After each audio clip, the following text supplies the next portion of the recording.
All right, so let's get this problem finished up. This is all my stuff from example 1, so don't worry about this.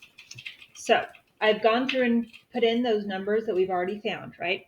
There were 25 students who did the special class. They used an average of 48 filler words.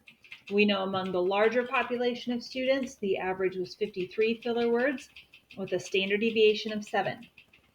So let's start with our formula. We know that Z equals the mean of our population minus, or the mean of our sample. I'm sorry, Z equals the mean of our sample minus the mean of our population over the standard error. From here, we can go ahead and plug in a few numbers. Z equals 48, average number of filler words used by students after the class, minus 53, average number of filler words used by students in general. But now we still have to calculate our standard error. Remember, the formula for calculating standard error is SE equals the standard deviation of the population divided by the square root of n. And we know both these numbers. So in this case, we're going to have 7, right? The standard deviation of that population is 7 divided by the square root of 25.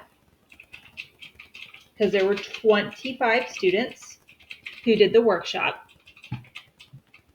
And what we would be proposing is that you could take any random group of 25 students from your larger sample and be able to compute these results, right? So that's why the number 25 is so significant. It's your N, it's your sample size we're working with, square root of 25.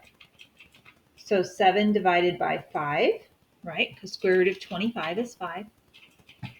And that equals, I have my Excel math pulled up right here, that equals 1.4. Again, don't expect you to do it in your head. Use a calculator, use Excel, use whatever you'd like for that. So we know that our standard error is equal to 1.4.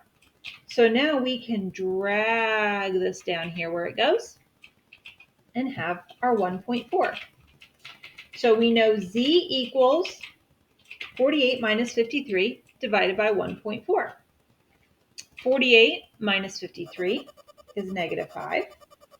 And we're going to divide that by 1.4. Plug that into either Excel or a calculator.